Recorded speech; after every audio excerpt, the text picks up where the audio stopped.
welcome to the deep dive. You too to be here. So if you've ever been walking through a European street market, you've probably smelled it, right? That amazing, warm, garlicky smell. Oh, yeah, Lángos. Definitely. Yeah. Unmistakable. Exactly, that golden fried flatbread from Hungary, often piled high with sour cream and cheese. Classic combo. It looks pretty straightforward, simple street food. It does on the surface. But today, well, we're digging way deeper than just the market stall, aren't we? We're tracing its history way back. We really are. Because it looks simple, but it's kind of deceptive. When you look at the sources, you see it's way more than just a snack. Right. It's like a whole narrative stretching across centuries. We're talking medieval clay ovens, agrarian life, resourcefulness, all the way up to, modern European food markets. Absolutely. So our mission today, really, is to take you beyond those tasty toppings and help understand how, well,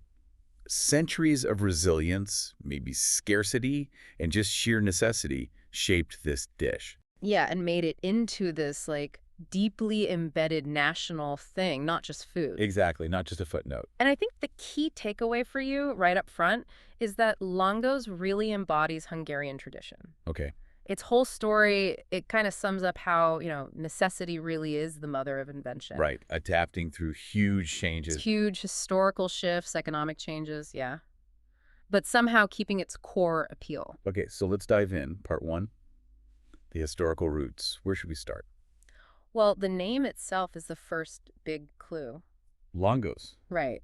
Our sources are pretty clear on this. It comes straight from the Hungarian word láng. Láng, and that means? Flame. Literally flame. Okay, flame. That's fascinating. And it's vital, that etymology, because it tells you straight away, historically, Lángos was not deep fried. Right. So no big vats of oil back then? No. The original way, documented back in the 14th, 15th centuries. That far back? Yeah. It was completely tied to the main feature of the peasant kitchen. Which would be the oven. The big brick oven, exactly. The heart of the home, really. Okay, so baked, not fried. And I found the function part really interesting. It wasn't like the main course. No, not at all. It was, it shows amazing peasant ingenuity, actually. It was a byproduct. From bread making. From the weekly bread making, which was this huge undertaking, right? Yeah, I can imagine. And Lángos was basically made from the leftover scraps of dough. Smart. Waste not, want not. Precisely. They couldn't waste a thing, especially not that initial really intense heat from the oven. Ah, okay. So while they were waiting for the main loaves to proof or for the oven temp to settle down. Exactly. They'd grab these leftover bits of dough, flatten them out, and just place them right near the open flames. Or sometimes even stick them just for a moment onto the hot inside walls of the oven. Wow. So super efficient. Totally. It acted as this quick, smoky crusted snack. Some sources even call it a baker's rudimentary breakfast. I like that. A little perk while you wait. Yeah, it optimized fuel, gave the family something hot and fast while the main slow-baked bread was doing its thing. And it wasn't like one person invented it. No, that's what's key here. The sources really emphasize this wasn't some, top chef creation or a royal dish. Right. It was a collective thing, shaped purely by need, by tradition, shared across rural families. So real folk food. Definitely. The Magyar Néprajzi Lexicon, that's the Hungarian ethnographic encyclopedia, it details these fire-baked flatbreads, specifically in the Great Plain region, the Alfold, showing it was this really deep-rooted communal baking ritual tied completely to farm life. So a staple born from efficiency. But that reliance on the big home oven, that must have caused problems later on. That's exactly where the story takes a turn, because tradition is fragile sometimes. In the 19th century, you get industrialization picking up steam. Right. Changes in how people lived, where they lived. Exactly. Housing changes, food production changes, and it led to the decline of those big communal or even family-sized home-bread ovens. So the infrastructure just vanished. Pretty much. And as those ovens disappeared, the original flame-baked Lángos, which needed that specific heat, it just started to fade away. That sounds like it could have been the end of the story. Kind of sad. Which should have been. Yeah. But this is where the resilience part really kicks in. The survival story pivots completely. Okay, let's talk about that part two. The Great Transformation. Because the sources really highlight this revival, right? During the tough post-war years. Yes. I- The 1950s especially, a really critical period. A defining moment for the dish. Totally, because you had those decades of socialist austerity, roughly, say, 1950 to 1980. Okay. And the economy, the whole situation, it demanded food that was quick, affordable, and frankly packed a caloric punch. Filling food. Filling food. The traditional oven was mostly gone for everyday folks, but guess what was cheap and easy to get? Let me guess. Cooking oil. Bingo. Cheap, accessible cooking oil was available. And so the adaptation was just genius, really. Yeah. Brilliant in its simplicity. Hungarian cooks basically swapped the disappearing brick oven for the frying pan, or the frying vat.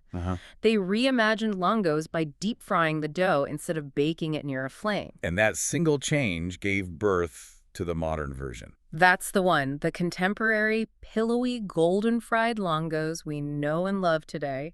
It was born right there. And connecting that to the bigger picture, like you said, Yeah. the sources call it a testament to creative resilience. They do, because frying was the perfect solution for austerity. Think about it. Flour, yeast, water, super cheap ingredients. Right, accessible. And frying them transforms them instantly into this incredibly satisfying high-calorie meal. Fast. It really was the perfect street food for tough economic times. Absolutely. Quick to make, quick to sell, quick to eat. Which explains why its cultural relevance feels so much deeper than just, being tasty. Exactly. It's more than just food. It becomes a symbol of Hungarian resourcefulness, of getting through hard times. And that's why it popped up everywhere. Markets, train stations. Country fairs, yeah. Anywhere people gathered. It was fast, cheap, and universally satisfying. And that creates powerful memories, doesn't it? Oh, hugely powerful. Even though it was born from scarcity, now it's completely linked with pleasure, with community. Right. So today in Hungary, Lángos means... It means summer fairs, festivals, those holidays down by Lake Balaton. The classic Balaton Lángos. That's the one. It triggers this really potent nostalgia across generations, reminds people of maybe simpler times, even if those times were tough economically. It's fascinating how food does that.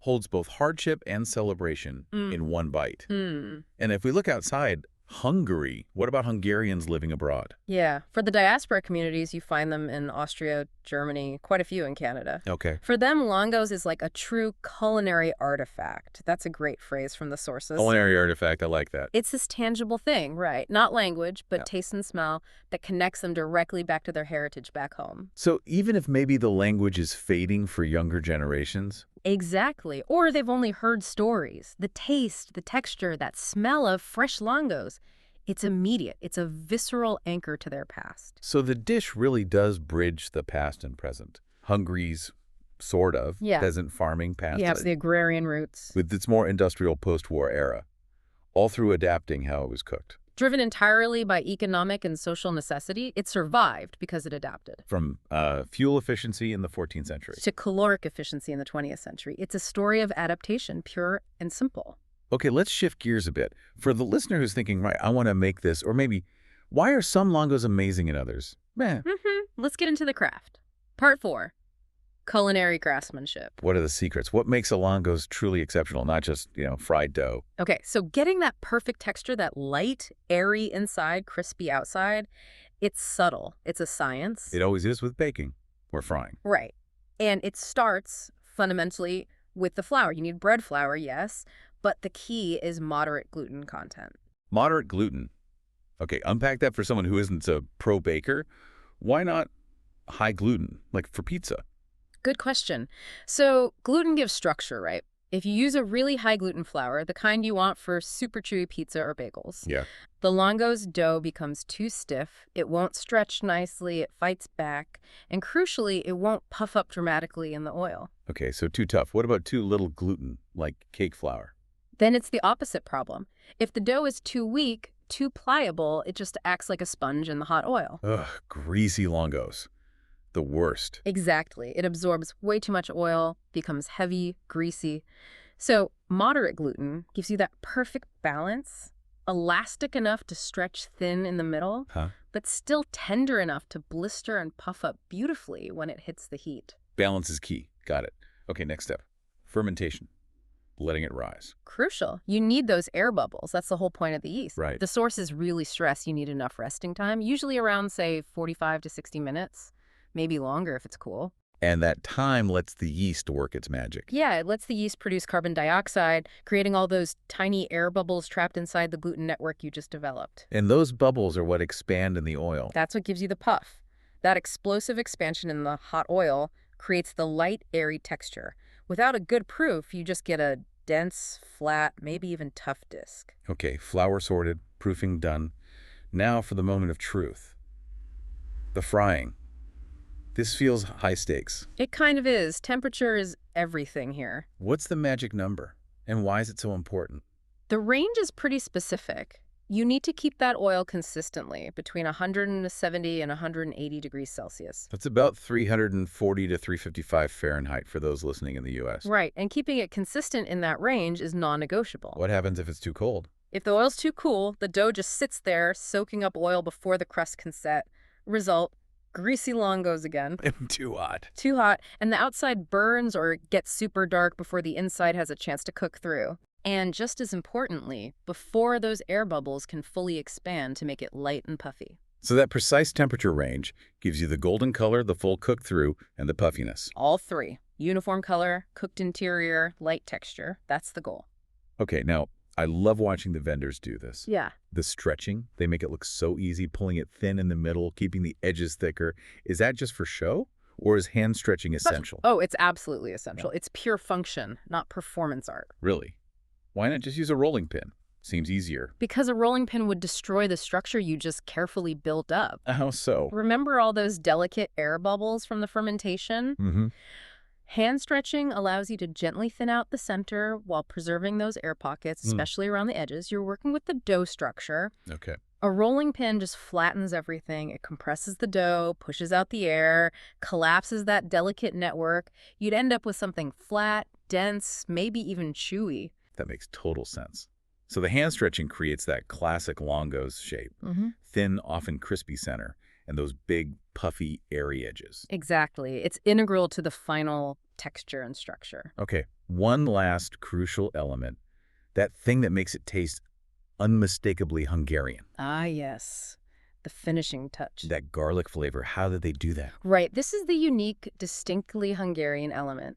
Yeah. The garlic glaze, or maybe garlic water is a better term. Garlic water. Yeah. So right after it comes out of the fryer, piping hot, vendors brush or dab on this mixture of water, crushed garlic, and a little bit of salt. So it's not just rubbing raw garlic on it. I've seen that with other breads. Sometimes you see that too, but the traditional classic approach is this slightly salted garlic water. Why water? The water helps distribute the garlic flavor more evenly, gives it that aromatic lift without being harsh like raw garlic can be. Oh, okay. And maybe, just maybe, the bit of steam helps keep the surface slightly tender right before the toppings hit. Just imparts that signature flavor. It elevates it. It really does. It wouldn't be langos without it. Yeah. A perfect finish. And of course, the toppings. Yeah. Classic is sour cream and grated cheese, right? Often like a mix of cheeses. That's the standard, yeah. Simple, tangy, rich. But, you know, the sources confirm, and you see it everywhere. The dish is always evolving. Sure. People put everything on everything nowadays. Pretty much. You see variations with savory meats, onions, different sauces, even sweet versions sometimes, though less common in Hungary itself. But the dough is versatile enough for that. Totally. That fundamental resilience of the dough means it can handle almost anything you throw at it. But even with all those new twists. Even with all that, the foundation, that crispy, light golden dough, kissed with that garlic water that is the non-negotiable heart of its Hungarian identity. So quite a journey we've traced. From a simple way to use leftover dough and fire in a medieval clay oven. Resourceful baking. To this symbol of resilience, fried up out of necessity in the post-war era. Yeah, a marker of identity born from hardship. And finally, landing in the modern street market, where the quality comes down to real culinary craft. It's an incredible evolution for what seems like such a simple flatbread. It really is. And, you know, if we zoom out again, connect this to the bigger picture, the story of langos, it really shows how often our most beloved, most enduring cultural traditions, especially food traditions, they aren't born from luxury. No, quite the opposite. They come from necessity, from resourcefulness, from scarcity even. It teaches us that efficiency and lack often drive the most creative, the most lasting solutions. That's a really powerful point. And it leaves us with a question, doesn't it? Something for you, the listener, to maybe think about. What? What other essential parts of our modern lives, maybe things we take for granted, things beyond just food? What else actually started out as a practical, ingenious solution to some kind of historical scarcity or limitation? And what does that tell us about human ingenuity when things get tough?